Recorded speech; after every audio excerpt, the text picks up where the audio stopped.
Um, I'm also taking on some tasks from this project or this grant in general, so you might hear more from me than you have had in the past. Um, so I would like to just go over a couple ways to participate in this meeting. And first of all, it's really helpful if you have your name and your department in your little name tag on the Zoom area. And also, if you would like to keep yourself muted unless you're talking, that really helps with avoiding any kind of disturbances in the back. Um, so as we're going through this meeting, of course, there will be questions, and we have different options here. Questions and discussion points. If you'd like to put something in the chat, you can, or even better for in reference to the verbal communication is that you go down to the bottom of your Zoom menu and there's a reactions button, and there you can raise your hand, and that'll put you, meaning your screen, up on the front row, and it's really easy to notice that you would like to contribute something.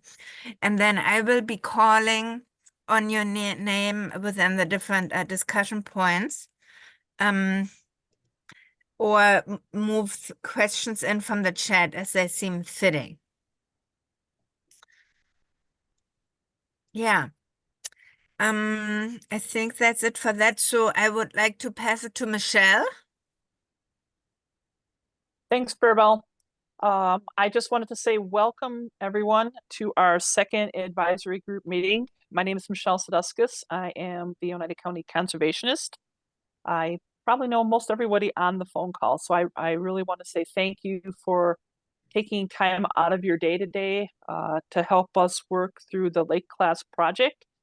And your input is important. And I don't know how many times I've said that, and we've said it as a team, whereas we're like, we can't wait to get on the call, get feedback, get lists, and start working with that information that you guys help provide. So by all means, don't think your thoughts and input is little.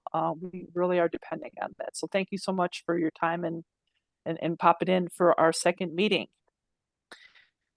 Let's see, I do want to introduce Joanne Lunn. Joanne, if you want to just wave, you guys will probably most see her there. Joanne is going to be doing the brunt of the presentation today and leading the discussion. And Joanne is the one of our project managers for the grant that we received from the DNR to work on this lake classification project. So I don't know, right now I think probably 99% of the time Joanne is putting into this particular, the lake class. I mean, there's other deliverables of the grant, but right now it is hot and heavy on trying to work through this lake classification system. So I just wanted to introduce Joanne.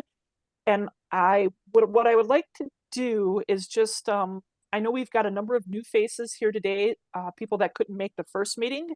And so kind of going back and forth here. So I would love to I'm going to call out your name, just by first name, from who's up on the screen here. If you could just say who you are, and just a word or two about who you're affiliated with, and that would be great, so we can kind of get everybody introduced to everyone else. So I am going to look up here. Let's see. Rob, I have you up here up top. Would you like to say hi and introduce yourself? Yes, good afternoon. Rob Jensen. I'm a County Board Supervisor for District 11. Also serve as town chair in the town of Crescent, and the county appointee to the Crescent Lake and Squash Lake districts. Great. Good to see you, Rob. Good to see you. Let's see. Next up on my list up top here, Jim. Are you there, Jim, to say hi? You're muted, Jim. Okay, am I muted yet? You're good. No, we hear you. Okay. I'm Jim Winkler, County County Supervisor representing District 10, which is southern part of Newbold. I chair the Land Conservation Committee and UW Extension Committee. And I also have my assignment is for Horsehead Lake District and for Mid Lake District. Great. Thanks for being here, Jim. Yep. Okay. Next up, Carolyn.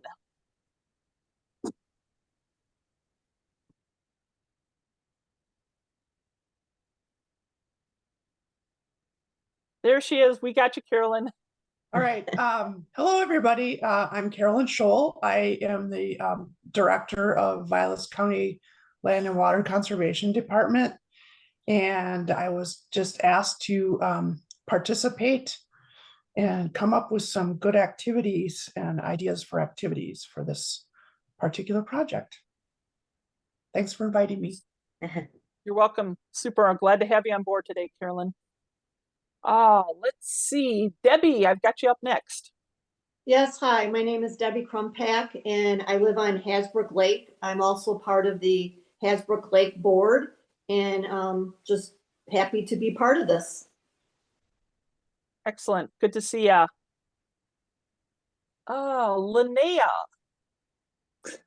Hi, everybody. I'm Linnea Newman. I'm the Oneida County Board Supervisor of District 3, which is a swath of Rhinelander between the airport along the paper company. And I'm on the Lake Nokomis Lake District and the North Central Land and Water Conservation Association Vice President.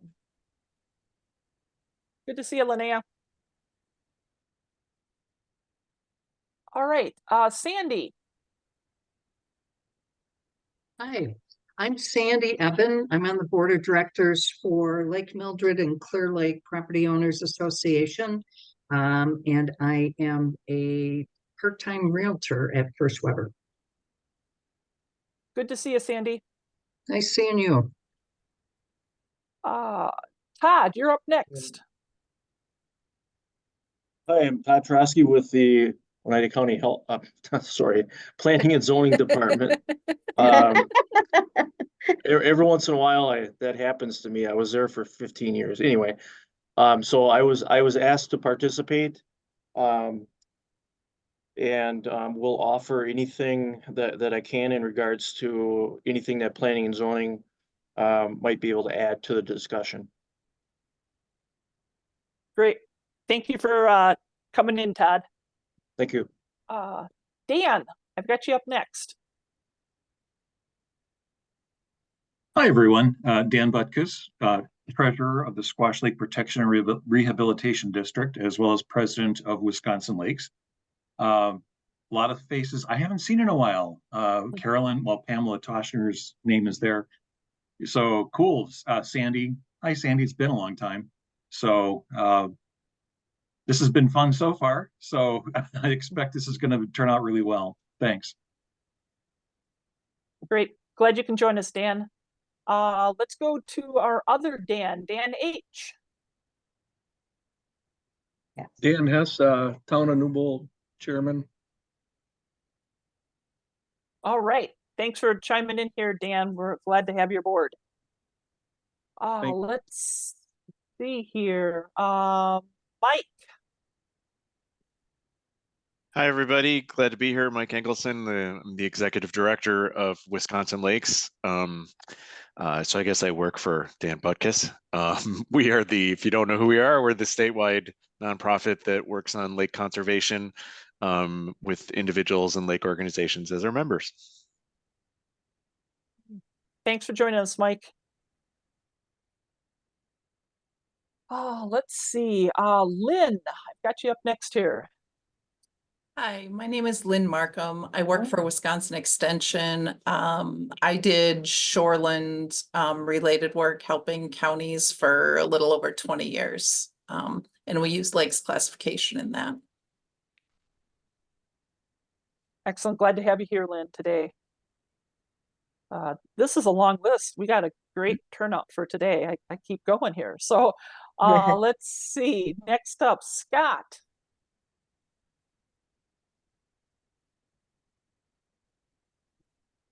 Hi, I'm Scott Van Egren. I'm the DNR lake biologist for 6 counties in northern Wisconsin. I work in Rhinelander and with Michelle and the crew at Oneida County. Nice to be here. Glad you can make it today, Scott. Let's see, Becky. Hello, everybody. I am Becky Gaskill. I drink coffee and write things. Well said. I am glad you're on board, Becky. Stephanie. Nice to be here. You're muted, You're- Steph. There we go. Okay. Hi, everybody. Stephanie Boismanu, Oneida County Aquatic Invasive Species Coordinator and Conservation Tech. Great. Thanks, Steph. I'm glad you're here too, so you can give your input on this, on the topic. So good to see ya. Let's see, Joe.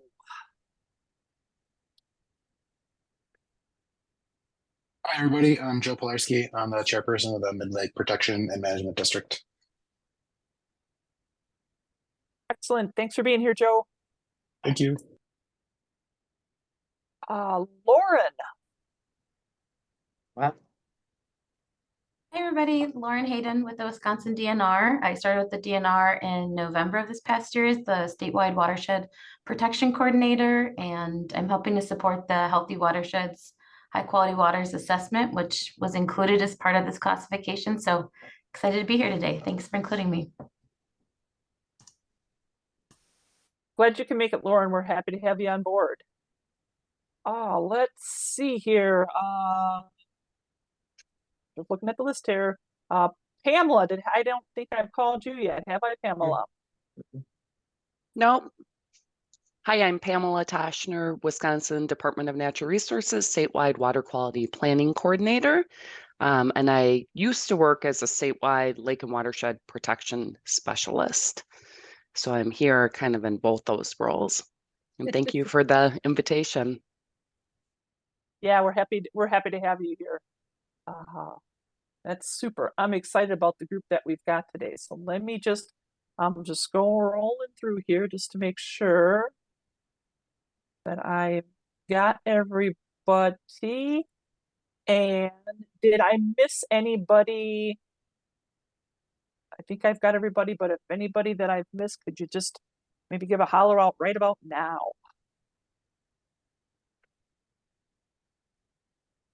Okay. I think we got we are everybody. good.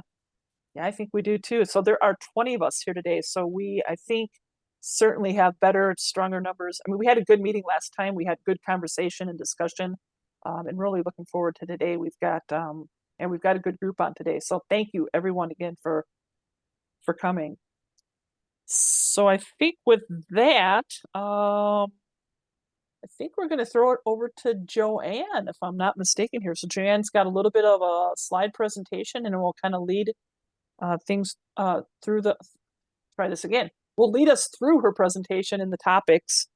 Bear Bell, am I missing anything? Are we good to go at your end? I think we're ready to proceed. All right, Joanne, the stage is yours. All right, sharing screen here. All right, yes, I am. All right, can everybody see that and hear me? Oh, wait Yes. a minute. No, that's the last slide. I don't want that. We'll try that again.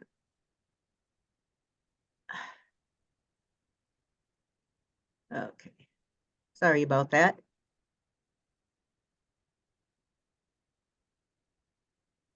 Okay, here we are. Everything there. Okay. Trying to make this bar go away. There we go. Okay. Well, good afternoon, everyone, and thank you so much. I really appreciate this great turnout we have this afternoon. And we really, truly value your input. And even though I have a PowerPoint presentation or a PowerPoint prepared, it's really just meant to guide the conversation. So I'm not really presenting. I am going to catch you up on our progress to date on this project, but we really would like active participation and an active discussion today. So the agenda that we sent you, we've already done the welcome and introductions. I'm going to start by doing sort of a recap of what we discussed in our last meeting, and we decided on some features to use to classify our lakes. Then from there, we're going to talk about looking at the lake vulnerability scores and how we want to divide those up. And then from there, we want to start talking about specific action items we might recommend for the different lake classes. And then I'll just kind of recap and we'll take public comment if there is any.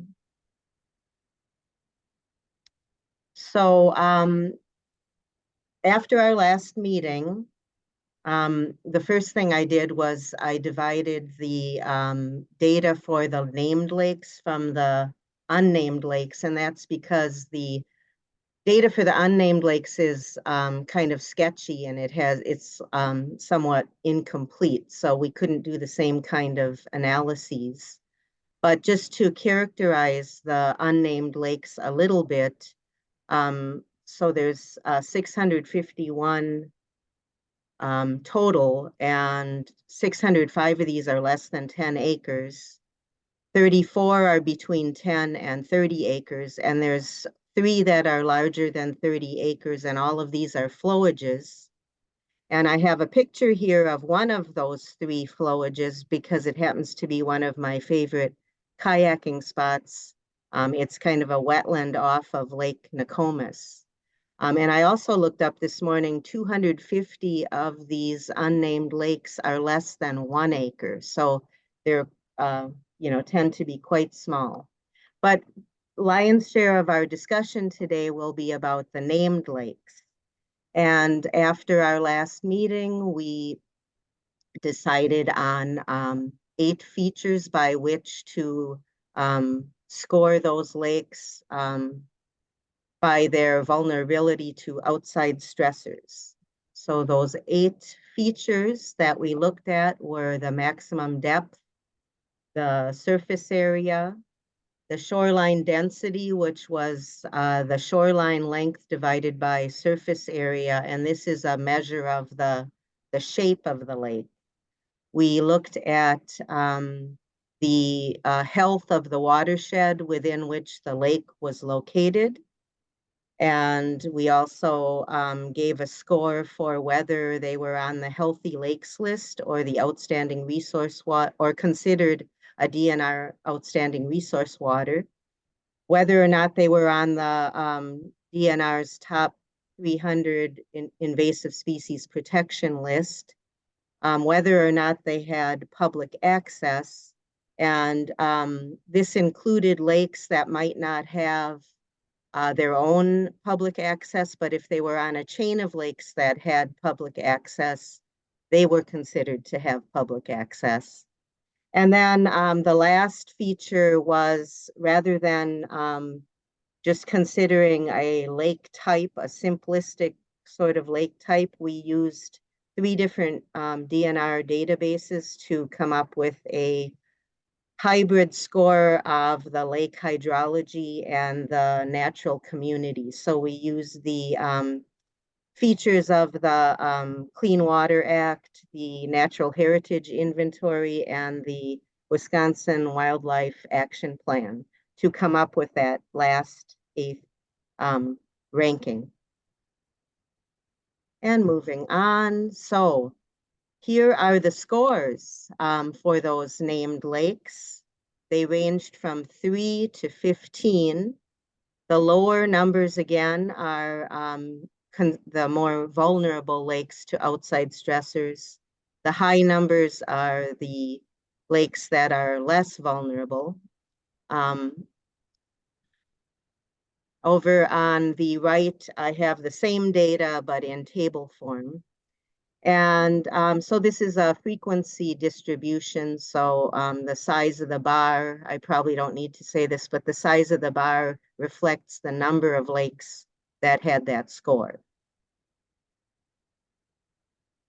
So our first point of discussion today will be how do we divide these lakes into classes? I have just for example, done figures in dividing them into 3 classes, 4 classes, and 5 classes. So I'll just, for the first one, this first bar represents these lakes that scored between 3 and 7. So this block here. The middle class is scores between 8 and 11. So this block, and then between 12 and 15 is another block. But I mean, we can divide these up in any way we see fit. So that's something that we would really like a discussion on, like, you know, what are the advantages to having fewer classes? What are the advantages to having more classes? Is it necessary to have more classes? Is it advantageous to the lakes to have finer divisions? Or if we're going to assign action items that are not significantly different between the classes, then it doesn't really make sense to have more classes if we only have like 3 different degrees of the action item. So this is where we wanted to kind of have an open discussion. If anybody would like to start, got to start somewhere.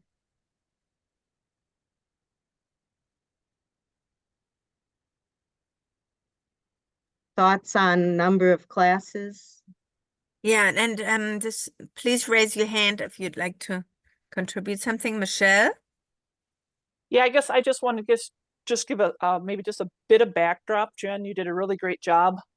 I know when we went into this, when we wrote the grant and we're thinking lake classification, we had seen others do a 3 lake class system, 3 categories or 3 classes. And my first original thought was, oh geez, we have so many lakes. You know, why wouldn't we have more? But the more we worked through this and looking at more classes is like, well, how do we come up with different actions in each of those classes? So it started making us think, yeah, maybe, you know, 6 classes or 5 classes, maybe it doesn't make as much sense. But that is something that we'd like to have a little bit of discussion from the group here with, do we think we're okay with 3 classes? Do we think and maybe we don't make the decision right at this slide. Maybe we talk about action items and come back to this as well. Just some things to think about. There's also a couple people who would like to contribute. There's Carolyn. Good. Well, my initial thought when I first saw, you know, your distribution is I immediately went to try to divide out, you know, different classes. And I guess what made most logical sense for me was the 3 category option.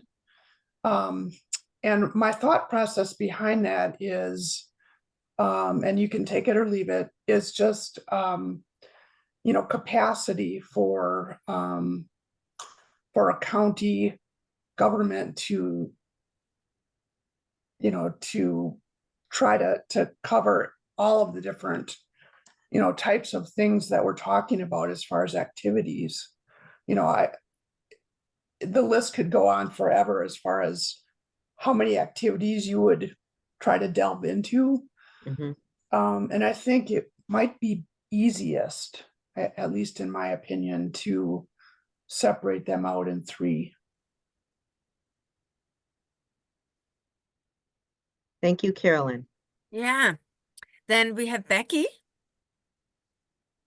I think I would tend to agree with the three categories. I mean, at first, like, and I think it was Michelle that said it, we have so many lakes that, you know, how can we treat this or that the same? But when you look at the distributions, when they're broken down, they're still pretty close to the distribution of the first one that's there in green. So I don't know that it makes more sense to have more than three. And like you've said too, is there going to be that much different of a management track if you split them into 5 or 7 Mhm. or however many else you might want? Mhm. So I think 3 makes sense. Yeah, thank you for that. Dan? Thank you. I just want to echo that as well. The same, 3 seems to make sense. I could go with 4, but 5 is definitely too many. Using the keep it simple, stupid rule Mhm. seems to apply. You know, you've got the least vulnerable, the most vulnerable, and then everybody in the middle. That to me, that seems to make a lot of sense. So I would agree with all of that. Thank you, Dan. And we have Linnea. Hi, I'm going to say 3 also. Sometimes less is more, and sometimes splitting it into more categories doesn't simplify things. It makes it harder to assess. So forcing the decision to 3 categories, I think, is not only simpler, but a more effective. And my dog agrees with me too. Oh. Thank you, Linnea. And we got Lynn. Yeah, I'm fine with the 3 for the reasons described. And I don't know if you plan on going into this in upcoming slides or not, but in case not, I would also suggest that you have some measure that's separate from the vulnerability score that reflects how much land around the lake could be developed, but currently isn't. So that you know whether that's an issue on a given lake or not. Is there still developable land that could be developed? And then the question becomes, do you try to protect that land? Do you try to have larger lots if that land is going to be developed? Do you make sure you have buildable lots? How do you treat that land? Lynn, I have something I'd like to add about that. We did discuss this, and we think it's also a really important consideration. We decided to not introduce it in this meeting, but and Michelle and I have talked about having further discussions with you. I thought you were still on vacation this week, so that was last it's good week. to see. Oh, okay, it's good to see you. And so yes, that is something that we will definitely be discussing very soon. Okay. Because it really does matter. Just as you described in sort of a matrix layout, maybe, you know, the vulnerability score by the development density or something to that, in that order. Yeah. Yeah, I would recommend something like percentage of shoreline that still could be developed. Yeah, and I don't know if you have any ideas on how we might assess that, but we could discuss that later. We also talked about impervious surfaces or, you know, various things, but that's probably better in a future conversation. But if anybody has some ideas, please feel free to throw them out. I should have mentioned earlier that this is being recorded, as you know, and I intend to make a detailed transcript of this that will be available, of this meeting that will be available to everyone. I'll send it out in the near future. That sounds good. And there's multiple people with raised hands. Good. Anybody that is still wanting to talk about the number of lake classes or was inspired? Yeah, let's hear those first. Linnea. Oh, I'm sorry. I thought I took my hand down. Oh. Okay, that sounds good. Thank you. What about Carolyn? I just had a quick question. In your assessment process, did you consider or look at if lakes had a lake organization already existing or not? That has not been a consideration to this to date, I guess. But I Okay. mean, it's an important feature. Yeah. It is simply because of the capacity for, like, for instance, I'll give you for instance, Okay. you have an outreach activity kind of listed on your thing.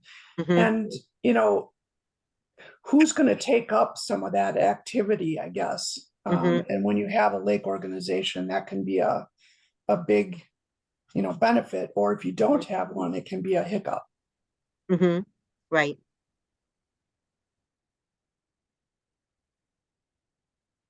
Good. Thank you. That's really helpful. Debbie. Yes, hi. I'm wondering if we could think about what would happen if you used 5 categories. And the reason I'm saying this is because with 3 categories, you're tending to put most of the lakes in the middle category.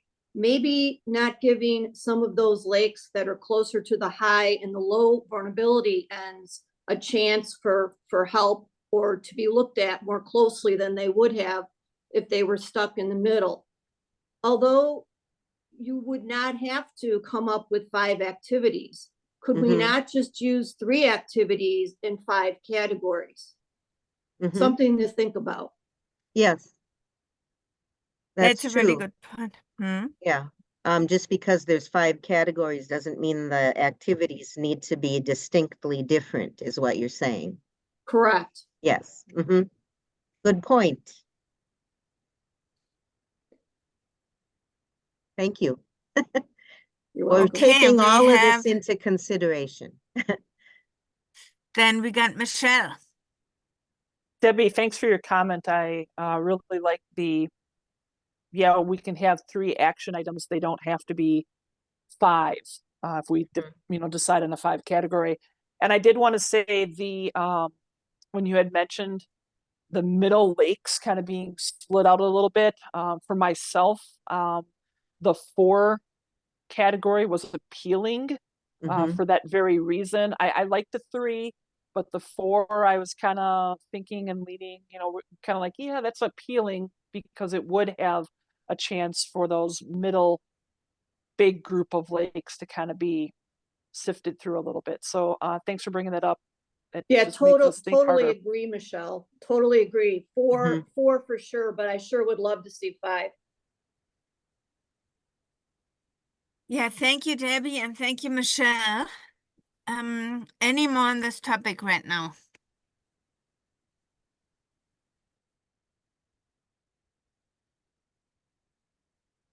Okay. Yeah. And we can always come back if somebody has another idea. So let's see, what are we doing next? Okay. Can you hear- So Hello. what we'll do is, did somebody have something to add? No, I think No, okay, somebody who okay. wasn't muted is Oh, okay. answered a phone call. I see. Okay. So like I said, we're going to be taking all of this into consideration and there'll be a lot more discussion. This is for us to get a list of a lot of different ideas and considerations. So once we decide on the number of classes, we'll want to assign some kind of protection activities. We decided to call these action items because we're actually taking recommending a certain action. So we're defining that as specific management activities appropriate for each of our lake classes. And as Debbie pointed out, we could have the same action item under more than one class. So let's just move on here. So I had this slide just to kind of remind us all where we are in the process of this lake classification system. So we have assigned lake vulnerability scores. We just discussed how many different lake classes we might have. And for simplicity's sake, I just have 3 up here. And now we want to decide, what do we recommend for protection of those lakes? We sent out a project update with a few topics on it, but you know, it's certainly, we didn't mean for it to be any kind of all-inclusive list at all. But to guide the discussion, I'm going to go through these topics one at a time and call for ideas. But at any time, if you have another idea, please bring it up, and you know, I'll sort this all out in an organized way in the transcript after the meeting. So moving along, the first topic is aquatic invasive species. So the way the program is managed now, there are containment activities that are implemented for lakes where there are also already identified invasive species. And there's kind of an assumption that these lakes will have a higher score, be considered less vulnerable in our rating scale. There are shielding activities implemented for lakes where there have not been any invasive species detected. And these are most likely lower scored lakes, the most vulnerable. And then there's a group in the middle somewhere. But what kinds of activities might we recommend, you know, based on these different levels of vulnerability? One thing I might mention is, like, you know, where there's public access, you want to have some kind of decontamination. So at a containment lake, you would have the sanitation station with a pressure washer, and there you would want the wash to drain back into the lake to contain those invasive species. At more vulnerable, one of our more vulnerable lakes, you would want to be sanitizing and removing species before they can enter the lake. So there you'd want the power washer away, and you'd want to contain the you know, the effluent. So anyway, just any kind of ideas you have, and I'm so glad that Stephanie has an idea. I've got a lot of ideas. I'm sure you all do. I'm sure Scott could chime in as well. But Yes. I think one of the things is to ensure that Oneida County continues to apply for and achieve the Both Clean Waters grants, because with that, I'm able to provide staff who are at the landings for a minimum hour of 200 hours at each landing. We have 7 landings right now. And the landings that we choose are based on that containment and shielding framework. So they're going to those landings that are both vulnerable and those that need containment.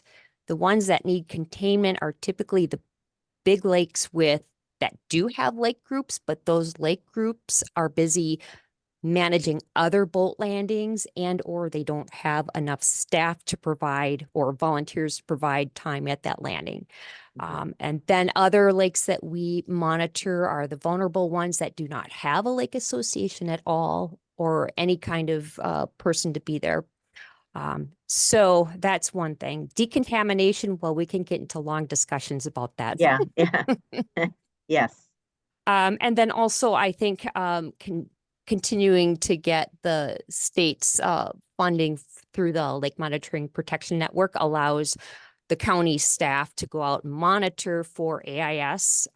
We do currently have 15 a minimum of 15 water bodies every year where we do a whole littoral zone check for AIS plus water quality study. So those are just some notes right off the quick top of my head.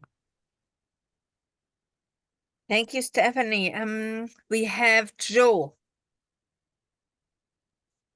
Yeah, just to echo what Stephanie was saying, with the Mid-Lake Protection and Management District, we have a really difficult time finding people to stay at a boat landing all summer. So that's a constant problem for us. And unfortunately, we weren't able to find anyone last summer, even though we're on a very busy chain. You know, Minocqua, Kawagosaga, Tomahawk, and Mid-Lake are all connected. And there are several other smaller lakes that are connected too.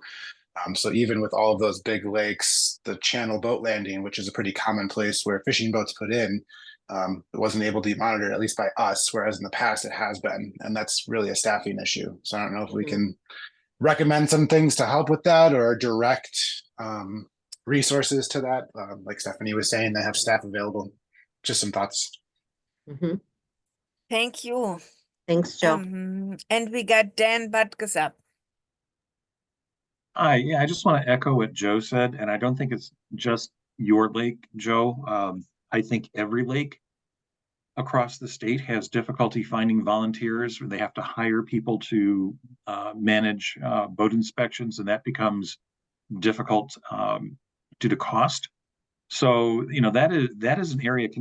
I mean, you can managing boat landings is both containment and shielding, and I think the manpower just is not necessarily there for most lakes anymore. It's really hard to get volunteers.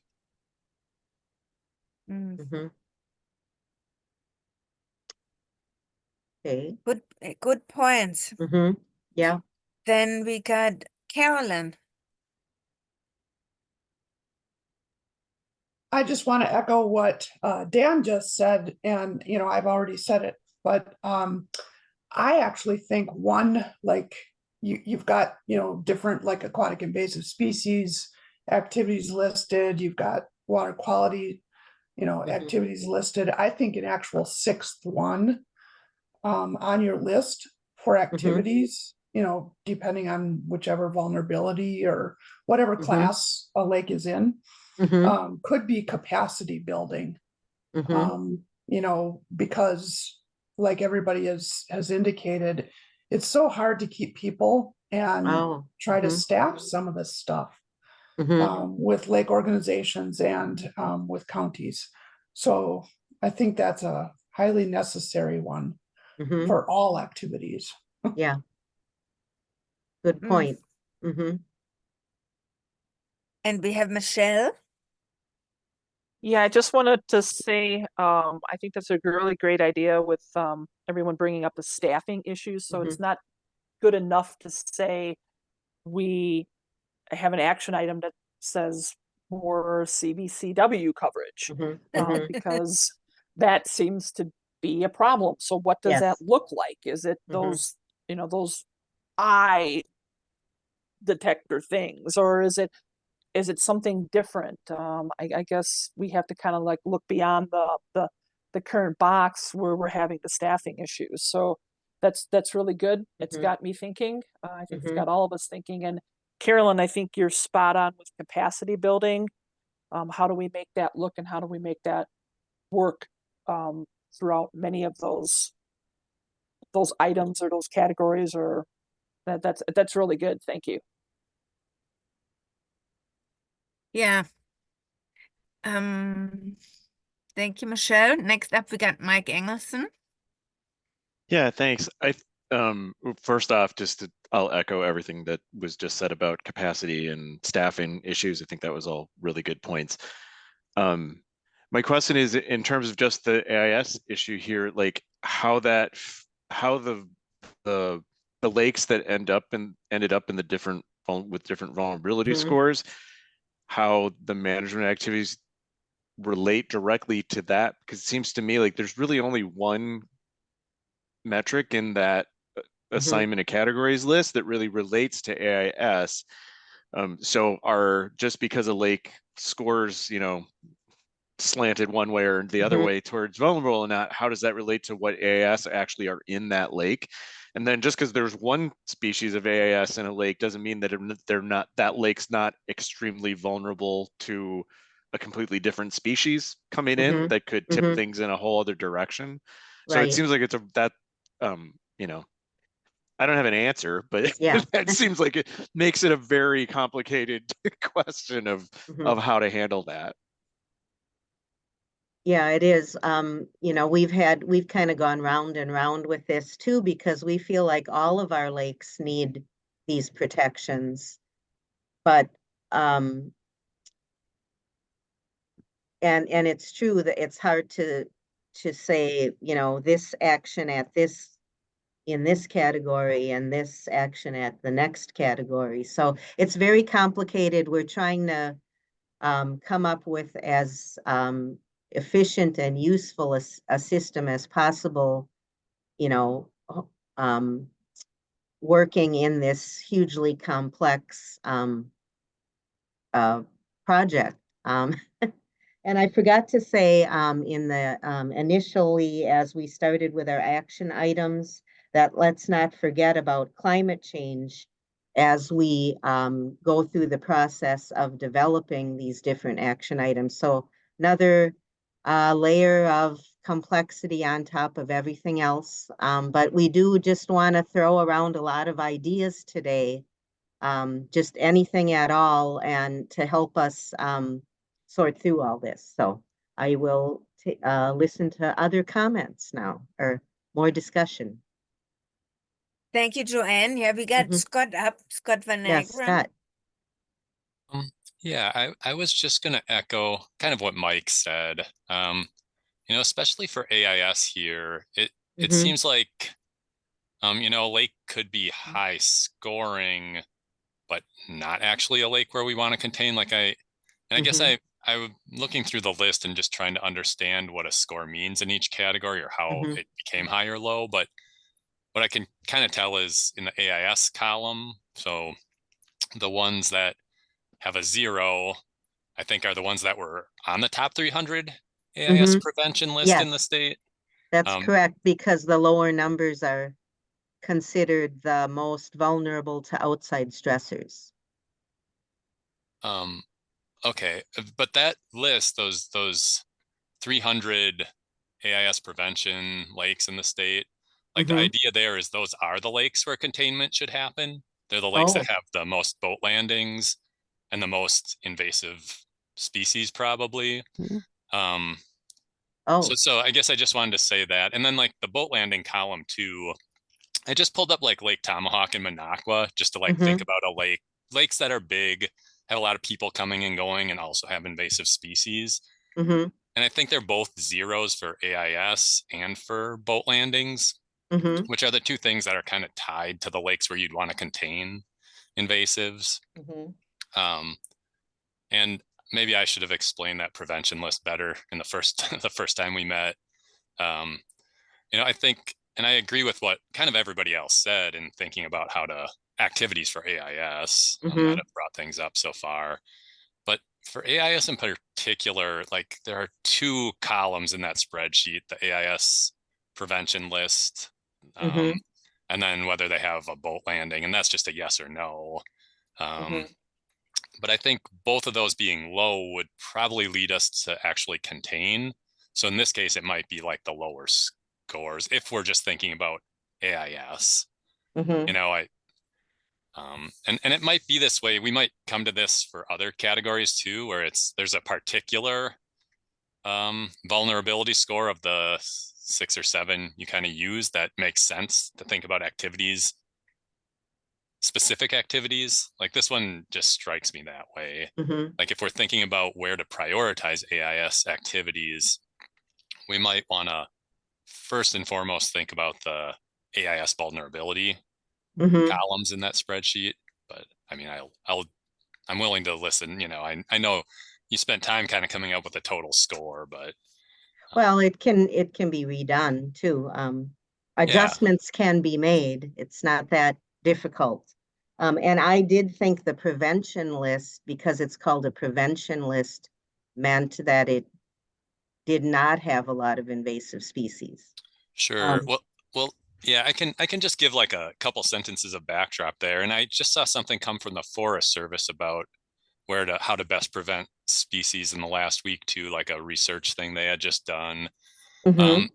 And I think the idea is it is about preventing invasive species, but the lakes where the most bang for our buck in like having a boat landing inspection program or eyelids or whatever we want to do to stop things from coming out of a landing Uh-huh. across the whole landscape, where that makes sense the most is where there's a lot of people coming and going and there's a lot of invasive species. So like by stopping things at Lake Minocqua and Lake Tomahawk boat landings from going to other lakes, you're actually doing a better job preventing and shielding other lakes.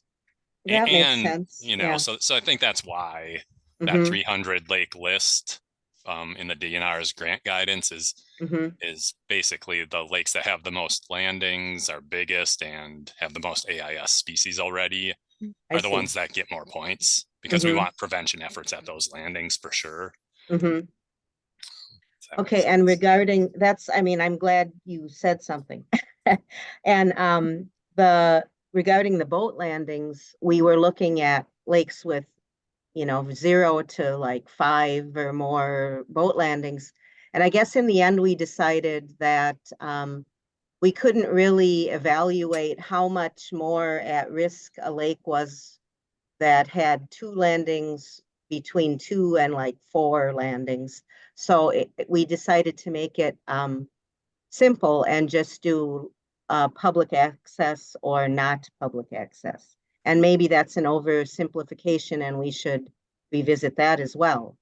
But it just seemed that we couldn't really assess the degree of difference between the number of boat landings. Yeah, and that makes sense to me, Joanne, but I Mhm.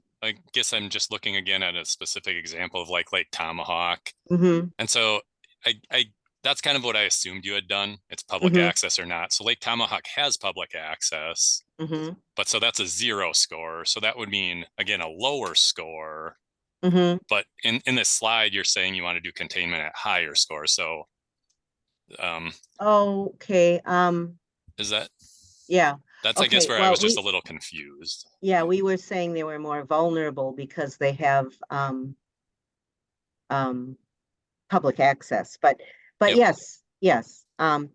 Well, but I thought reading through your the AIS program that containment activities are implemented on lakes that have a number of AIS species detected. But I mean, we can switch this too, Yeah. Yeah. No, I think we're saying the same thing. I think Yeah, maybe I think just so.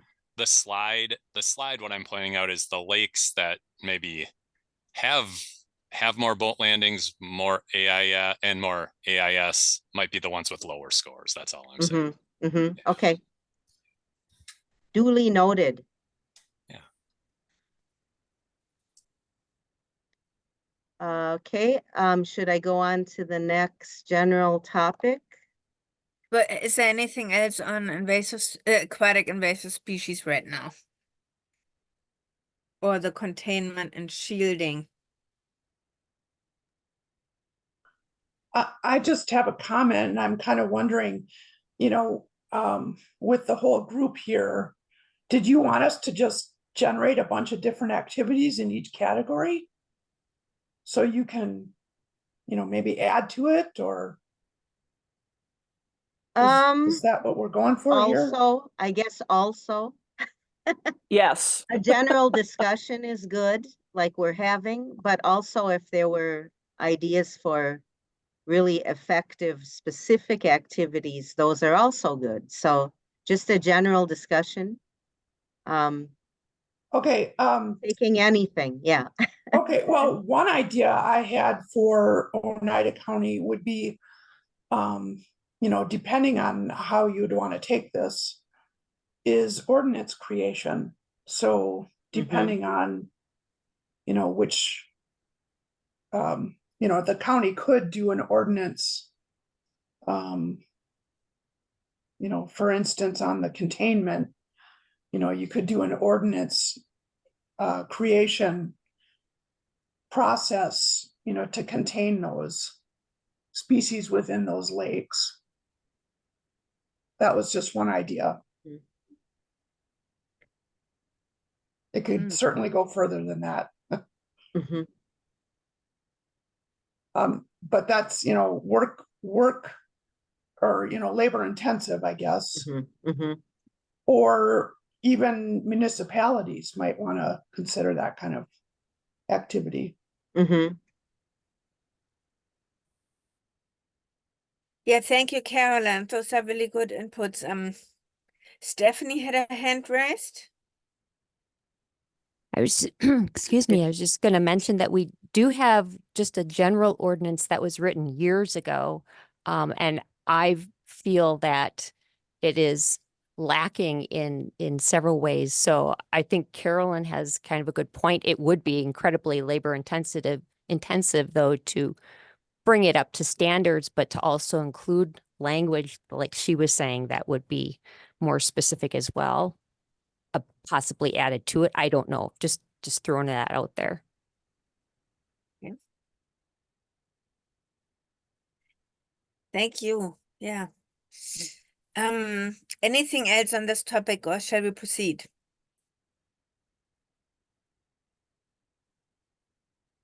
This is Rob. Can you hear me? Yes. Yes. The biggest challenge you have with ordinance and at the county level or the town level is enforcement. And you can create all the ordinances you want, but the bottom line is how are you going to enforce them? So it might be a good idea, but the reality may be it's not going to be enforceable. So I think we have to keep that in mind. That's definitely a good point. Point taken. But therein lies the capacity building again. Right. Okay, and we have Dan's hand up. I really don't want to get into an argument with Supervisor Jensen. That's not my purpose. But I do believe, and we have seen value in prevention just by the existence of ordinances. They don't necessarily have to be enforced for them to have an effect. So while I understand and I respect and to some degree agree with Mr. Jensen, you know, the problem is enforcement, but sometimes, actually a lot of times, just having it on the books is enough to minimize certain activities. So I wouldn't necessarily discount it out of hand. Thanks. Yeah, thank you. And we have Joe. Yeah, we're in a special situation as a district, so we have the ability to access the grant and work through that as a district. So this may not work for every lake, as we talked about previously, every lake doesn't have an association or is not in a district. But we hand pull on Mid Lake, and I know Tomahawk and Quaggasaga and Monongahela do other AIS prevention or active treatments. But for us on Mid Lake, we're hand pulling. If there's some way that we can include directing those groups to where the grant is available for them to apply for, if you know it's an emergency situation, maybe that's different. But putting that information out there to make it easily accessible and easily reachable for those lakes that are looking for that. You know, if you're saying like, oh, they score very low as a containment activity where we want to implement hand pulling in our case to get rid of our aquatic invasive species, that might be helpful for those lakes that either aren't accessing that currently or maybe don't even know about it.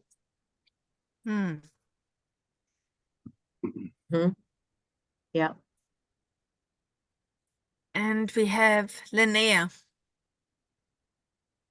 Yeah, I just wanted to add a comment to the enforcement potential.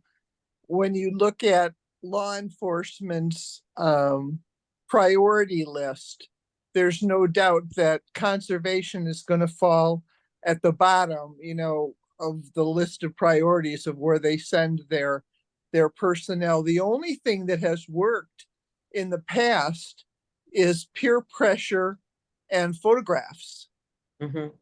So many times people who have mentioned to someone, and believe it or not, there's a lot of people who don't understand the danger of aquatic invasive species, and just knowledge sometimes, like posting the rules at boat landings, has helped. It hasn't, it has helped. And people who have taken photographs of scofflaws who just don't care about whatever invasive species they're carting in and out of lakes, they take a photograph to the DNR, and that particular boater can be cited. Just like they come out and check to make sure you're not taking more fish out of the lake than you're supposed to. It's like, okay, you're doing something you're not supposed to, and we're going to issue you a fine because of that. In that way, it doesn't take away from their other activities. It's something they're doing in their role. But yeah, there's no doubt that the sheriff isn't going to be sending people out to check on people's boat trailers.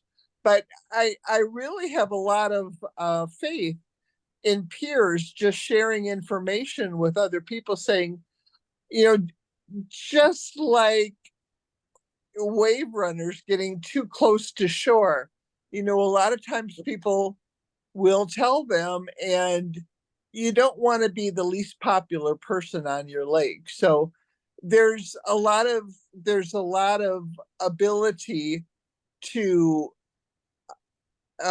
adjust people's behavior without getting the law enforcement involved. But photographs and peer pressure have been somewhat successful in the past. Thank you, Linnea, for that. Anything else, or ready for the wave height? Yes, I gave you a little preview inadvertently.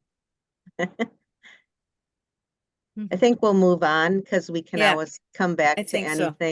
anything that we want to. So another thing, another topic we wanted to consider was wave height or wave energy. We might recommend watercraft that produce low energy waves on our most vulnerable lakes, for example. And these are just kind of, this is all fluid, so this can all be adjusted.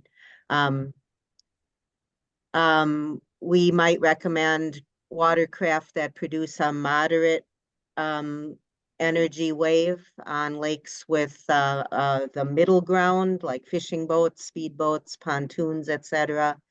And then on those lakes that might meet certain criteria, where they are not, where they,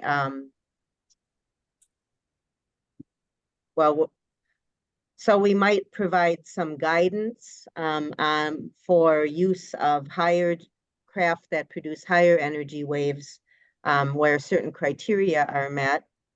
And on the next slide, I have some of these criteria put forth by certain groups. I guess the most pertinent one at this point is that last week, our Oneida County Board passed a resolution that these high energy waves should not be produced in less than 20 feet of water and less than 500 feet from the shoreline. But we have various groups. They're all in the same ballpark, but Green Fire recommends 40 contiguous acres with an entire area of 20 feet deep and 600 feet from the shoreline.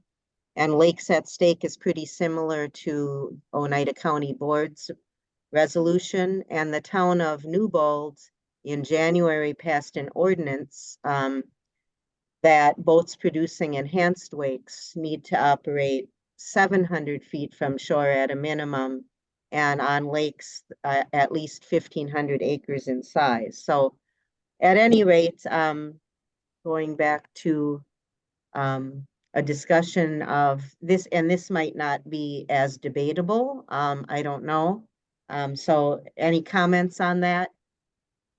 Yeah, we got Dan's hand up. Yes, Dan. Yeah, leave it to me. I'll just keep talking. I do want to point out that Wisconsin Lakes, since I represent both my own lake up there and Wisconsin Lakes policy has been 500 feet from shore and 30 feet deep minimum. So, you know, many of the environmental groups fall within the same category, same general area of feeling. So, and again, this is one of these situations where wave height energy, you know, somebody had actually, it was Mr. Jensen about enforcement of ordinances. And for us on Squash Lake, really, once we have something set, either by state, by the legislature or local ordinance, what have you, we can create a map for our lake that would basically have everything excluded and show the open area where wake boats, and just communicating that information would be sufficient. But I think your wave height criteria, your wave energy criteria is a good one. There are certainly going to be some lakes that are more vulnerable. Thanks. Yeah, I didn't mean to suggest that the criteria or the recommendations by different groups was a complete list. So sorry for leaving off Wisconsin Lakes. No. It was just, I'm here, Mike's here. Yeah. It's worth going, yeah, us too. You know, so Yes. that was the only point of that. But everybody's in a very similar ballpark there. Yeah. According to the science. And I hear that the Newport ordinance hasn't passed yet. Oh. Sandy put that in the chat. Oh. It was sent to the state though, or to the DNR? Was it? Yeah, anyway, I'm not sure where it is in the process, but thank you, Sandy. And we got Dan's hand up, Dan Hess.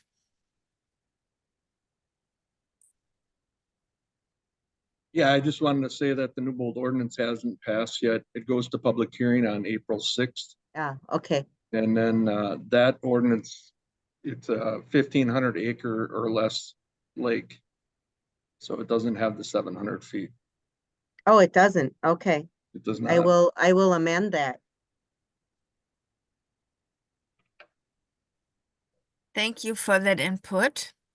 And I don't think there's any lakes in Newbold there are no lakes in Newbold that are over 800 feet except for the Rainbow Flowage. Yeah, I guess I got that from the Town of Newbold website. So maybe it needs a little update. I'll have to take a look at it. Okay. Thank you. Yeah, thank you, Dan. And we got Carolyn. Yeah, I just wanted to mention kudos to the staff and LCC and Oneida County Board for passing a resolution such as this. I think that's really commendable, and I appreciate those efforts in the Northwoods. The previous slide it shows, you know, the ABC, the different recommendations. You know, for the wave height energies category anyways, I see 3 distinct areas or vulnerabilities that would go hand in hand with the 3 vulnerabilities listed. The 3 vulnerabilities listing that we first talked about in this meeting. Mm-hmm. Mm-hmm.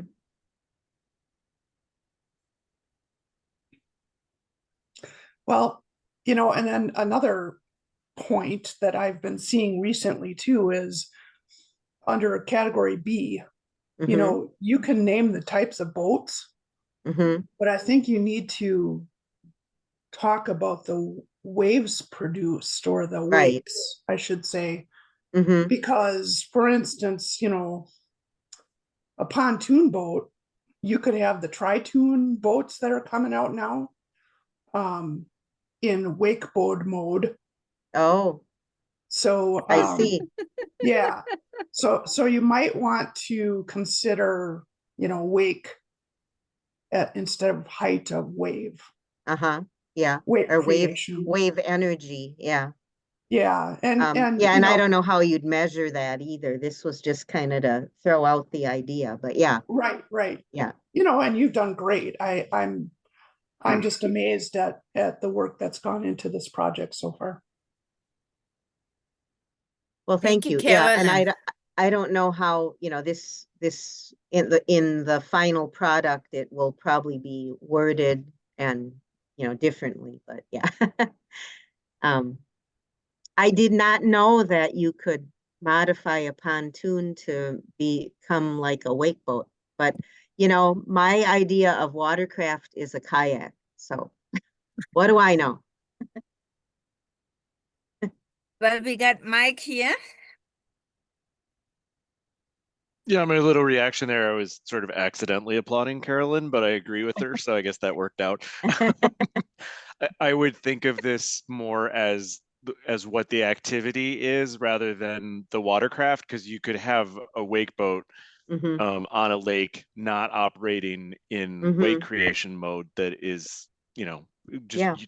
sort of I think by moderate energy wave production, we're talking about waves generated in the typical fashion by the majority of boats, everything, you know, from what you would normally get from an outboard. It's the using devices that are enhancing the wake either through ballast or baffles or wings or whatever. That's what's creating the higher energy wave production. And Right. so I think you get around that by using it. Thank you, Carolyn. Yeah. By using the activity description. Yeah. And that's why a lot of groups have focused on enhanced waves or enhanced wake, I think. Yeah.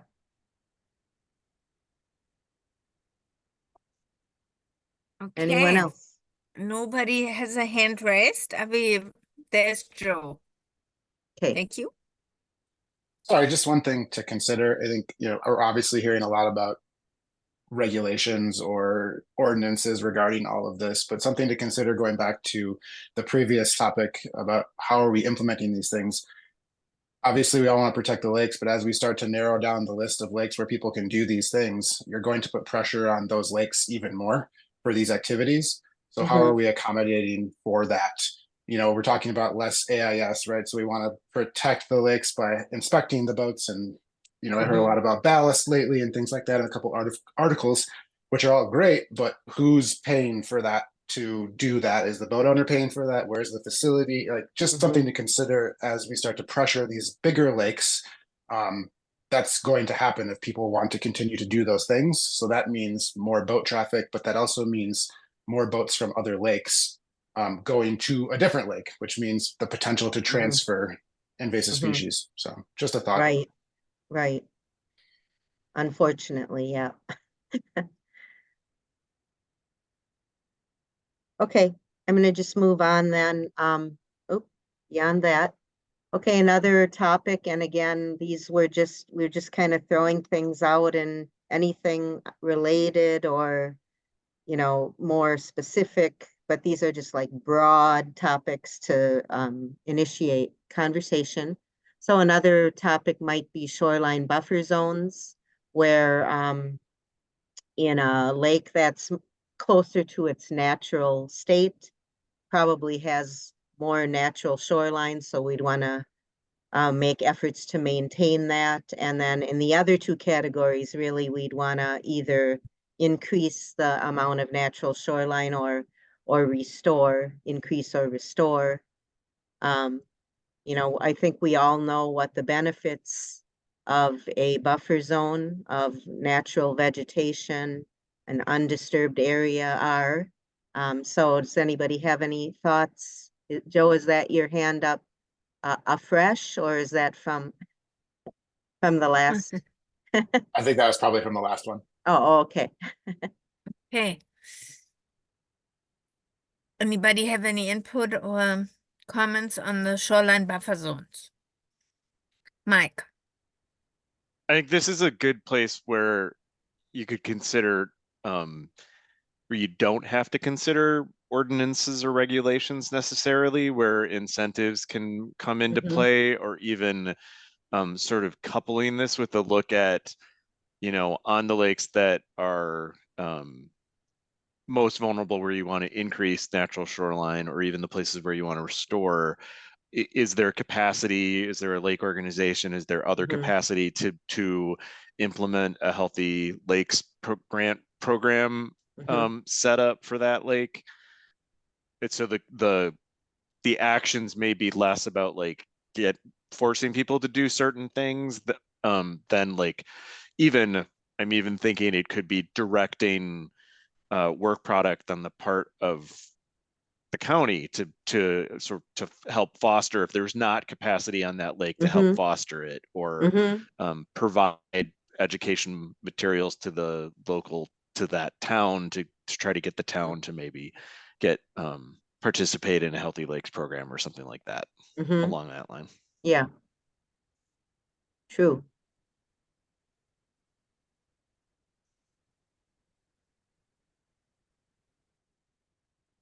This is Pamela. I have a question. I'm wondering if this seems accurate for the lakes that fell into those various categories. And I ask partly, I live in Bayfield County, and I know a Mhm. lot of lakes that would be considered most vulnerable Mhm. actually have shorelines that need restoration and Mhm. increases. They don't have a lot of natural shoreline, or as much as they probably Mhm. should in the first place. And I ask partly because it might send the wrong message if you say maintain on those most Right. vulnerable lakes, and really there's already a lot of shoreline that's been degraded or removed, or Right. Right. Yeah. So we really have to think about how to assign these. And, you know, as you say, and Scott brought up the same thing, is they might not match in, it depends on your interpretation and, yeah, and individual situations. So yeah, this is just, I probably shouldn't have said as much in the slide, but just intended to, initiate this particular discussion. So thank you. You know, none of this will stay, probably. It'll all get modified, is I guess what I'm saying. okay, thank you. Thank you. And then we have Mike. Yeah, to kind of follow up on that, I think that was a really good point, Pamela. And I actually think like having this here is really helpful, because it sort of is the jumping off point that makes you realize these things to ask these questions. So it's Mhm. useful having the text. But I think it makes me wonder, this kind of gets back to the point I think Lynn made at the beginning of like, maybe another criteria that needs to be in there is how Mhm. developed is the shoreline Mhm. already. Mhm. So kind of in the same way that I wondered if the AIS categories had enough information really that they were fitting with the way the ultimate the lakes all graphed out in terms of vulnerability. It's sort of the same thing here. Is there enough data in the criteria that is being used to determine the vulnerability score that we're getting an accurate look at what's vulnerable and what's not? Mhm. Well, we have to figure that out. Yeah, thank you. We have Carolyn. Yeah, what I was thinking for this particular topic was you have to, like for instance, the Healthy Lakes initiatives, or Mhm. even cost sharing through the county, you have to make it as easy as possible for any group that wants to partake in that. So Mhm. I think you could combine any of the vulnerable lakes. Mhm. The Mhm. vulnerability, you could combine this all into one, you know, take up any lake organization or individual who wants to do anything to improve their shoreline. Mhm. As an example, and I'm not saying this is right or wrong, but in Vilas County, we try to make it as easy as possible by doing the grant process for these groups that would want to partake in a Healthy Lakes project. Mhm. So for instance, we pick out, say, we want to help individuals or lake organizations install 10 Healthy Lakes projects for the year. So we create that grant and we find first of all, we find the people that would want to partake in that, and then we create the grant. So I guess my point being, make it as easy as possible for any group that wants to do it. That's true. So this could be one of those that applies to all the categories, or, as Debbie said, some of these activities can apply to certainly more than one. Maybe some can apply to all, or maybe we can address it in some other way too, if it applies to all. So. Good Hands points. are up. We have Michelle up. Yeah, thanks, Berbel. I just want to say thank you, Pamela, for making us think through this a little bit. Absolutely, when we're thinking the most vulnerable lakes, you're thinking that they might have decent shorelines, quote unquote, and that we should be maintaining. And maintain may not be the correct word. And this also kind of really does go back to the comment up front from Lynn, with kind of doing that matrix. And I think that would be particularly helpful. I mean, it was just when we were writing this up, it's like, yep, what would this look like with a shoreline buffer zone? Yeah, do we want to maintain, restore, increase? And then when we really think about maintaining, or we really think about those vulnerable lakes, maybe they are most vulnerable because there is no natural buffer along that entire lake shore. So yeah, that's good. That's the kind of conversation we want. We're kind of living and breathing in the office, and you kind of get blinders on. So that's great to have us think about this and kind of parse it out a little differently. Yeah. Yeah, thank you, Michelle. We have Scott's hand up. Yeah, I guess I was just gonna echo, and Pamela said it better than I could. I think for all these categories, I think what you wrote down is good for activities, and I kind of appreciate just the back and forth about what other activities could happen. I guess where I'm struggling a little is for each of these, it's kind of, I think Pamela said it very well, like kind of doing a gut check where it says, maintain for low scores. Right. Making the connection between your vulnerability scores and what that means for action items.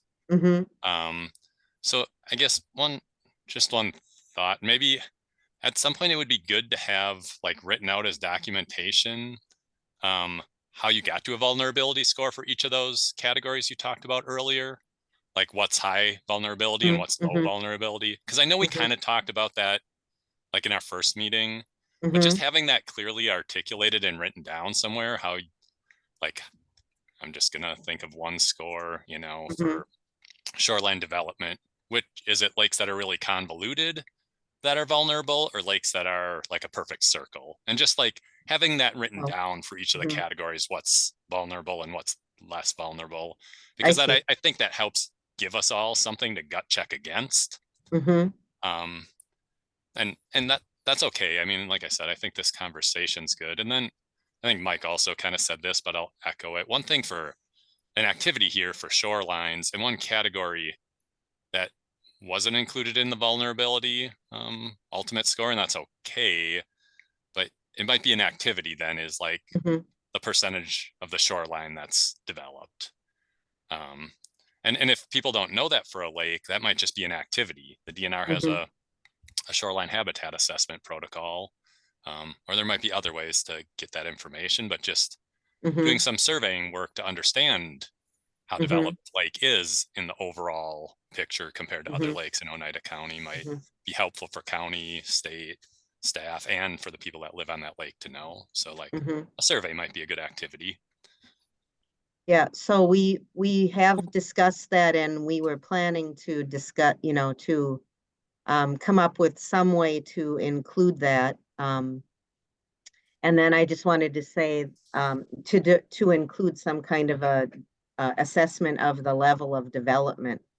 And then I just want to say the way I view the shoreline density is that the more convoluted, the more shoreline length that can be subjected to outside stressors. So I scored the way I scored it is, if it's a higher score, it's more vulnerable, and if it's closer to 1, it's less vulnerable because there's just less shoreline length. But there's different ways to look at things. Yeah, and I'm not arguing one way or Yeah, another. I'm right, just saying right. if you write them out, then it helps like have a Yes. picture in your Mhm. mind of what the vulnerable lakes look like for Mhm. all of us. Yeah, and I'm not arguing one way or the other either. We're just trying to think through all this. Yeah. Yeah. No, I Thank you appreciate for it. helping. Yeah, thank you, Scott. We got Dan. Hi again. One of the things I've been struggling with, and I think others have been struggling with in all of this, is we take a look at the vulnerability score, and we keep forgetting it's a composite score. Right. And okay, so if you're in the mid-range on a composite score, something somewhere, one of these issues is you're really scoring high. Right. And I'll just take our lake, for example, Squash Lake. I mean, you have it scored as a 12, and I would not argue with that. That means we're in the highest category of vulnerability. Our shoreline to acreage, ratio comes out fairly high. And so we get a lot of development. You have a lot of properties on a lake like that for its size. Yes. And could we use with, restoration on the lake? Absolutely. But I think if you were in the mid-range of the score, you kind of have to take a look at, and of course we have AIS, and so we score high for that, and so there's a lot of need. But Yeah. when you're in the mid-range, I think you have to kind of break it down as, okay, what put us in the mid-range? Was it shoreline buffer zone? Was it AIS? What was it? And then you go to that particular one. But when you score high on, on all counts, everything. But when you score mid-range, you kind of have to drill down and go, what was the thing that made us score that pushed us into the mid-range? So I just, as we go through these, I keep trying to remind myself, what is it that put us in that category, or put another lake in that category? So I kind of hung up on the overall vulnerability score and kept forgetting to look deeper. Yeah, we do have to make generalizations in order to come up with these scores. And I mean, I don't know, is that the best way to come at it? Because you're focusing, or you're kind of brushing over a lot of things, I think is what you're saying. I'm just saying that yeah. it's easier to to brush over, or to gloss over. Yeah. So we're getting a lot of people going, yeah, but our lake is this and we need Right. that. It doesn't match up. Of course it's not going to match up, because you're probably in the mid-range, and you now have to narrow and drill down to what it is that you need to work on. Yeah. I know, it just makes me wonder, you know, is there a better way to do this, I guess, but that's a big can of worms. So let's just take more comments. Lauren? Hey there. Hi. Well, shoot, I lost my thought for a second. Hold on, it's coming back to me. I think something that's been coming to mind a lot too, as I look at these different categories, you mentioned that we should keep climate change in mind, and I've been thinking a lot about resiliency. Mhm. And some of these categories, of the 8 categories, sorry, for example, obviously I'm partial to the high quality waters and healthy watersheds. You know, some of those things make it more resilient, right? I was thinking about how Mhm. these enhanced or maintained shoreline buffers will obviously be less vulnerable to wave energy, and, you know, robust native vegetation will be less vulnerable or more resilient, I should say, to invasive species.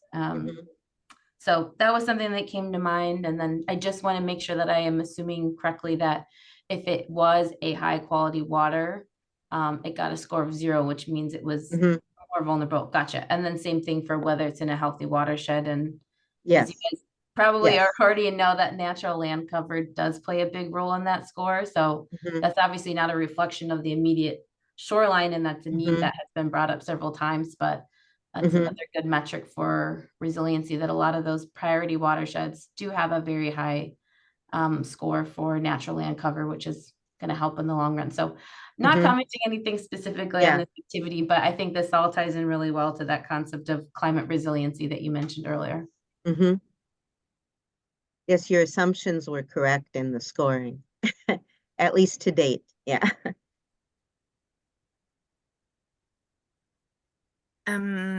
What about Carolyn?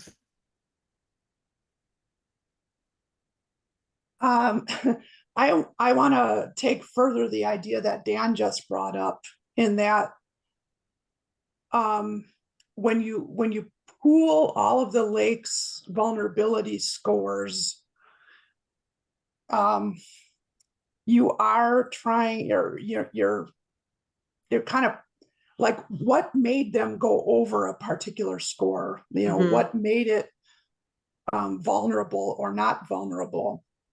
So I think maybe the I don't know. This is a Mhm. really tough one. It is. You know, And we you have so can't many just, lakes.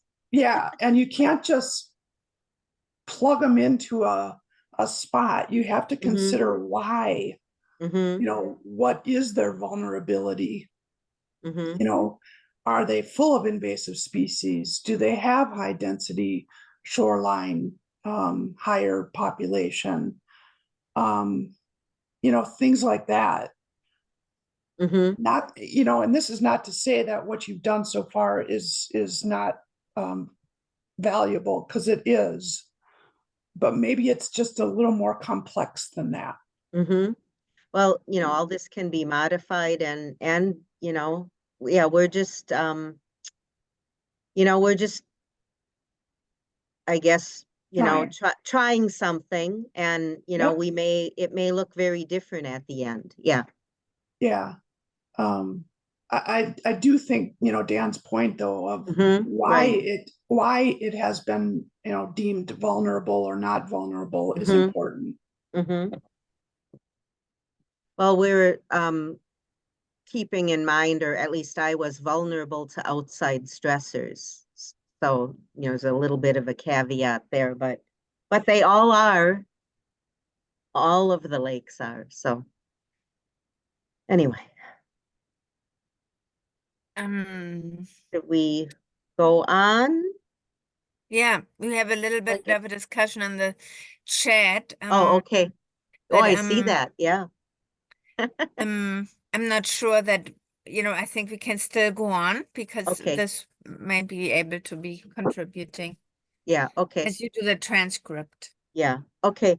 So, you know, and a lot of these topics I'm throwing up, they're far from mutually exclusive. Like there's lots of overlap, and you know, so I'm just trying to guide us, our discussion today. So the last two are lake monitoring and outreach, and of course there's, you know, all of these, so many of them overlap. anyway, so if we're looking at lake monitoring, we may initiate, again, I said on most vulnerable lakes, but on the lakes where there isn't monitoring going on is really the bottom line. You know, expand monitoring, and there's all different kinds of monitoring as well. So expand monitoring on lakes that are in the moderate category, and if there's already some monitoring going on, maintain it or expand it also. I mean, you can monitor for invasive species, you can monitor water quality, you can, you know, do all kinds of different kinds of monitoring. So this is starting to seem you know, like just maybe a little bit too broad, I guess.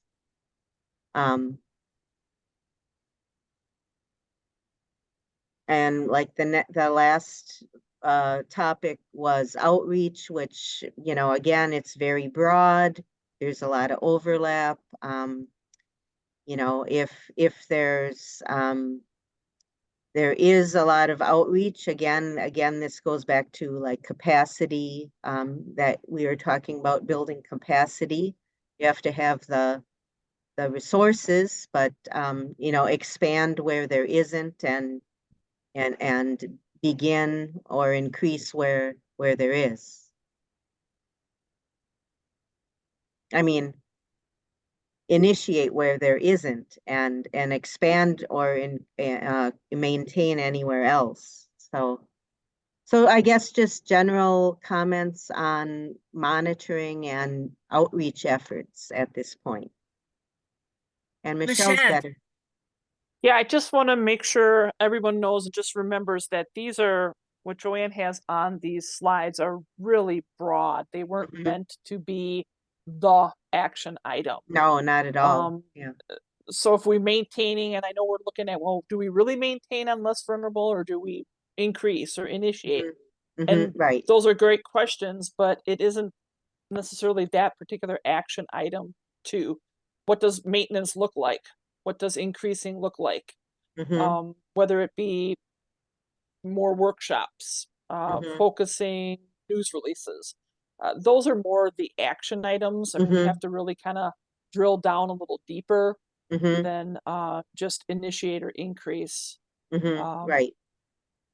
At least that's how we set these couple of slides up here, or I should say a few slides. I don't have any easy answers, but I know, you know, it was just to kind of get, hey, these could be, maybe we need to increase, or maybe we need to maintain. But what does that look like?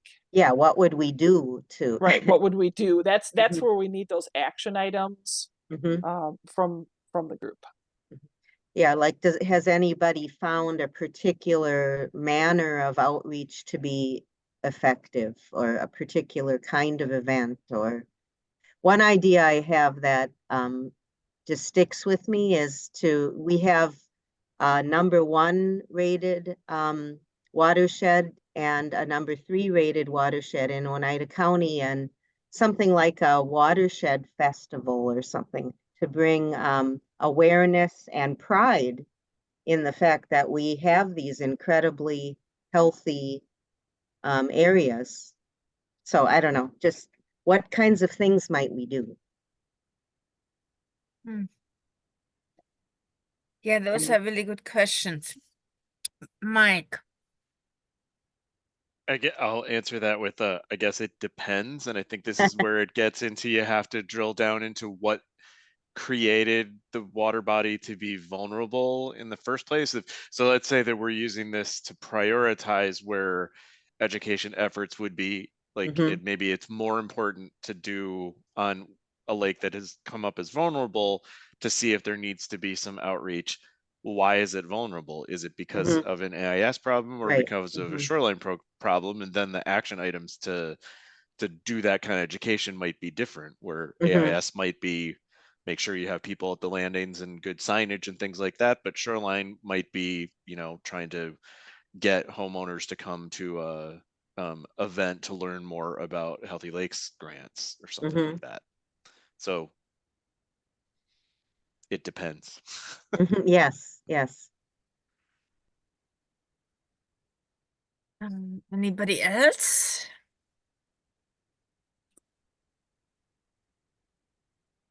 I guess I feel like we're taking something that's really pretty complicated and we're trying to make it relatively simple. And, how do we do that? How Yeah, do we do that, it's worth the effort and it's effective?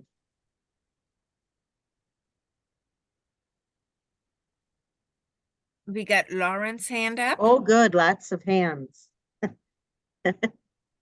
Hi, Joanne. This might be something you guys already know or have data from elsewhere, but I did want to let you know that in the Healthy Watersheds viewer, you can look at the Hug 12 scale. Let me read back up. We have the count of lake and river associations by Hug 12.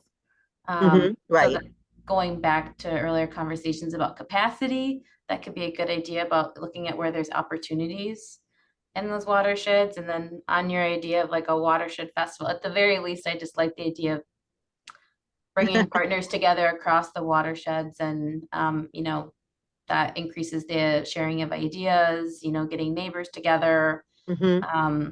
I've seen really wonderful things when it kind of happens at that scale and you take time to celebrate that. So that's all to say. I like that idea and happy to support you in that. Wonderful. Michelle. Okay, I guess not certainly a parting comment here, but just kind of sitting and listening to everyone. We've had some great comments, and I keep getting the drilling down deeper, which makes me begin, and I mean, I know we have a few landowners on here or, attached to a lake association to where you're looking at, your lake, where do we need help?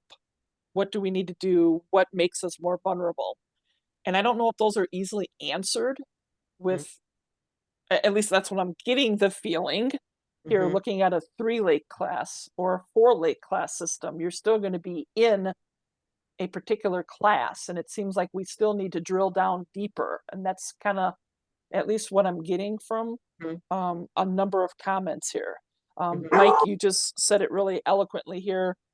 Depends, right, on the outreach. Is it AIS or is it shoreland? Well, how do we drill down deeper? It just makes me start to think, do we need to look at this differently beyond just a lake class? I don't have the answers right now, but that is a trend I'm hearing today, is that we're not down deep enough. And our goal here is not just to say, yeah, this is great, let's just make 3 classes and shove lakes into the 3 classes. Our goal here is to actually have something that is going to work, not just for our county, if anything, more so for lake associations and towns and lake districts, to be able to take something and walk away with some action items that they can do to help that particular lake. So it makes me wonder if we've got to look at this a little deeper to kind of answer those questions, because I don't think we're there yet, and I don't think we're in the best spot to help the towns or the specific lake associations. Just my thoughts. Yeah. Well, yeah, those are lots of big questions to ponder. Yes. Dan. I just want a word of advice, unsolicited advice, as my friend calls it. Whether or not you're drilling down far enough, is this exercise worth it? Don't question yourself. This is worth it. There's a lot of good stuff coming out of this. I'm feeling really good about it. I mean, I think that, people just bringing up the comments that we have is nothing is ever perfect, but let's try to consider what we can and can't do. And, you're using this as more of a guide. And I think, like I mentioned, if I had a score in the mid-range, I'd want to know what put me in there. I'd go look at the lovely spreadsheet, the highly detailed spreadsheet you put together, and go, oh, that's where I'm, that Mhm. our lake is more vulnerable. Mhm. So okay, now let me go to that grouping of activities. Mhm. I What see. can or should we be doing? Mhm. Whereas if you're a high score, if you were 15, my God, I mean, pretty much everything. So Mhm. you really, it's a, if you're a low score, you go, well, how do I keep it low? Mhm. And so you look at the things that you can do. You go back to those list of activities. So I don't think this is by any means a poor exercise. I think this is great. Um, and are there imperfections? Of course there are. Mhm. Any system you're trying to analyze and I don't want to use the word simplify, but at least try to put some order to, Mhm. is going to have some failings. But are they fatal? No, I don't think they're fatal failings at all. You just have to know how to work with what you've got here. Mhm. Thank you, Dan. And All we get all good Stephanie. food. Oh, Oh, sorry. I was just saying it's all good food for thought. Yes, absolutely. All great comments. I really appreciate everybody's help on this. And I can see where outreach activities, like Mike said too, why is this lake vulnerable? And then what do we want to actually promote as well? But also back to like the lake monitoring activities, we can utilize the Citizens Lake Monitoring Network as it's there to be utilized. And there's a lot of people on the lakes who have been collecting water quality data on their lakes for years. And there may be other people on the lake that doesn't know that even exists, so maybe bringing awareness about that, getting people more inspired to know what's below the surface as well. And then also continue to promote the CLMN program and get people on lakes that does not have that actively going to start up those type of programs. Mhm. thank you, Steph. We get Scott. Mhm. Yeah, I guess I would echo what Dan said too. I mean, I don't want to come off in any way of negative of what you've done. There's a lot of information there, and I think that allows people to dig into it more. Mhm. Dan said that Mhm. very well. One Mhm. one thing I thought of just related to the monitoring slide is there's that healthy lakes category. So like if a lake is listed on the healthy waters list or not. Mhm. For Oh yeah. monitoring, one to do maybe to dig into that column, that category, and Mhm. say, okay, if we're listed as not healthy, that means we're not on the healthy waters list. But is that because we have data and it's known our lake is Oh, not right, healthy, or just right. because we don't have data, which then leads to like if you don't have data, let's find some CLMN volunteers to monitor, like Mhm. Stephanie just said. So I think that's just one digging into that list for monitoring, you know, um, that's one comment I would have. Like Yeah. if you're not healthy, it may not mean you're not healthy. That might mean you Mhm. need to monitor. Right. Right. Good point.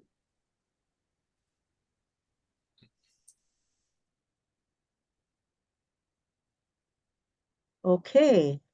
Well, that's and we're running close to 3. But that's all I had for general topics. If anybody has any other topics that come to mind. At this point, I think I'm sorry, go ahead, Linnea. Well, I'm I'm always a proponent of strong education, and I think that's something that all lakes benefit from. Mhm. I know my family has been on the same lake shore since 1895. Wow. And as you can imagine, over that many years, we kind of think we own the place. Mhm. I won't say universally, but there are some relatives of mine who think we've been there long enough to set our own rules. And I can't argue them into cooperation. So all I've done is I keep putting up friendly reminders on the refrigerator in the house. And one of them is, let's see if, I don't know if I can get, no, I can't get this to go. One of them is from the Oneida County Lakes and Rivers Association. It's 4 simple steps you can take to protect our lakes. And it breaks it down to the very, the very simple top 4. Give wildlife space, keep the shoreline natural, observe no wake zones, prevent the spread of invasive species. Well, now taking the argument out of that, all I can say is that the magnetic sign stayed on the refrigerator. And my family got a lot smarter about what the regulations were. And then I'm on the Lake Nokomis Lake District, and they produced a fabulous educational full color sign, which includes further instructions. And, including know your no wake zones, keep out non-native species, share the lake courtesy reminders, all, and even know your limits, the limits of panfish and game fish. And at the very bottom of the sign is see something, say something, report violations, giving the anonymous tip hotline that goes directly to the DNR, or on your cell, #367. It gives the sheriff's phone number for both Lincoln County and Oneida County. But truthfully, if you can't take a photo, you're not going to get any satisfaction. And again, the best place to report it is to the DNR, because they will cite individuals. Anyway, I took down the smaller, simpler sign and replaced it with the more colorful, now people can study even though it's a different lake than we are on, the guidance is still solid. People in my family, no less, are getting educated about how to take the best care of their lake. And best part, I don't have to argue with anybody or even say one word. So I'm a strong proponent of education. When people know better, they do better. Yeah. Thank you, Linnea. Yeah, I would like to contribute something too. Oh, yes, of course. So there's a couple of things that I'm taking from this meeting. And one would be the association that we have to words. For example, a big discussion has been going around of what does vulnerability mean and how is it defined, and which different attributes are defining the classification here. And the other one that was just mentioned from Scott was to be in a non-healthy or unhealthy lake or watershed. And personally, I could feel that just that terminology is really striking to think about, because basically unhealthy means dirty, bad, something that you don't want to swim in, maybe, just what do we associate with that? And so I think that's a moment to really be conscious about how we use words. Right. Yeah. And my other point that I see is that a lot of, and it goes a little bit alongside with maybe what Linnea was just bringing up, some modeling in reference to some of the lake associations, for example, are very very active and are becoming models for others. So the modeling is a tool to basically that other associations can rub off of, because the aggressive education is usually not taken very well. Thank you.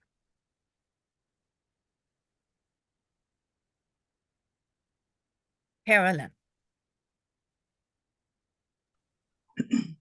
I just wanted to mention one last thing, and that is, did the team, you know, when you were working through these things, did you consider looking at your land and water plan goals and how these types of ideas relate to that?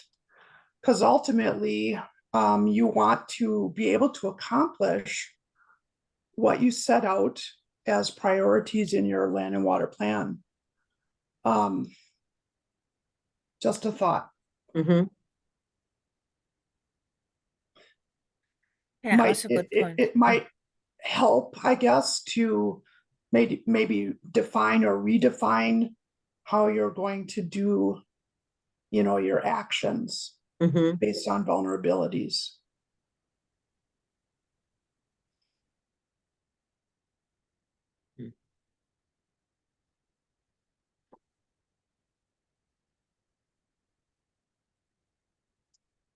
Well, this has been a lot of food for thought, for sure. I think we're really going to take everything that's come up in this meeting into account. We have gone round and round with semantics and and you know, your viewpoint and how to define this and that, and it can get to be a big monster.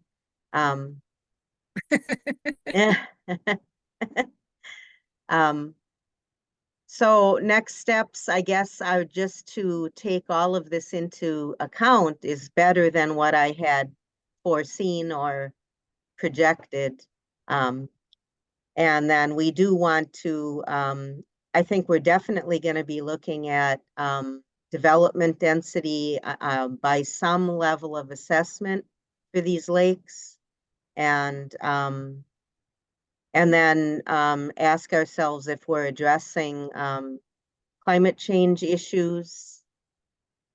And I don't know if Michelle wants to say anything about our is it a 5-year plan or? Yeah, I think I'll just say maybe a couple of parting words here. I did want to say thank you to Lauren. I really like the term climate resiliency. I think that really kind of sums it up really nicely, and that will kind of work in throughout here. Yeah, we've got a lot of things to look at, you know, looking at action items, really coming up with what we will have under each class and kind of where these stick. And I think we really need to, as I mentioned, drilling down, how does that look? Is it just going to be a general? And then, as Dan Butkus mentioned, you know, there's the information that each individual lake group can drill down and look at those numbers. You know, how do we make that accessible? As to Carolyn's comment about land and water plan, that's a yes and a no question. It's certainly, it kind of is always in my mind and in the back of me that I go through it page by page, matching up this. No, I think honestly, I look at it as for our county, but I have looked at the lake classification plan in a broader sense. I guess I look at it for, yes, our department, but in a broader sense of we're putting this out there for others to use and to work with. So it isn't just a land and water document. So, yep, kind of definitely looking at the land and water plan, but not letting it totally, you know, kind of guide us here. Just hoping to get input from our advisory group and you know, just listening to some thoughts here. We're going to go back and look what we might have to ask ourselves and kind of teamwork and maybe some ground truthing, so to speak, and see where we're at. But I think good conversation, certainly. And now it's time for us to go back and do more work internally. And then I know I talked with our group about having some type of draft for the advisory group coming up here. And we're not sure if it's going to be a couple months, few months, or where we're at. We really didn't kind of settle on a date or time. But I think we're going to work through more of this and come up with some type of draft and see how it looks as a working document, so to speak. And I just wanted Joanne? I just wanted to reiterate that the recording of this meeting will be available. I'll let you know when, along with a transcript. And if anyone wants to reiterate their ideas or emphasize them or have any further discussion, feel free to call or email, because this has all been really useful, and I don't know what shape this is finally gonna take or what it will look like in the end, but it's a work in progress for sure. So thank you all for your input and your time this afternoon. Yeah, thank you. Nice group. Yeah, definitely nice group. Thanks for the input. Thanks for making us think more, and kind of bringing up different angles that we didn't think of. So that is what you are there for. So, so a little frustration here and there, but certainly it takes us back to the books to work through some of those little details. So we're looking forward to doing more work, getting you all out some type of draft, and we can be in touch here. We're middle of March now. I know the last meeting we had was November, mid-November. So we'll kind of work through things here and then certainly reach out to the group on any progress that we're making and try to keep you in tune, and then kind of keep you updated for when we're looking at for our next possible meeting, if that sounds okay with everyone.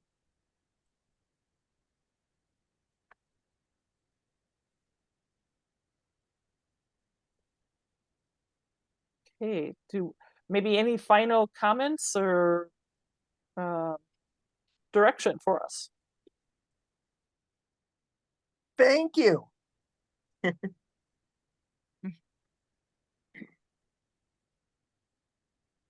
Thank you for participating, Linnea. Keep up the good work. I think you guys have really done a great job so far. Thank you. It's been interesting, let's just say. Yeah, thanks for all your efforts so far. As you're thinking about things, if there's somebody from the DNR that can help get data or interpret something, just feel free to reach out. Okay. Okay, I'll take you up on that, Scott. Yeah, sounds good. We don't work that far apart. Yeah, it's okay.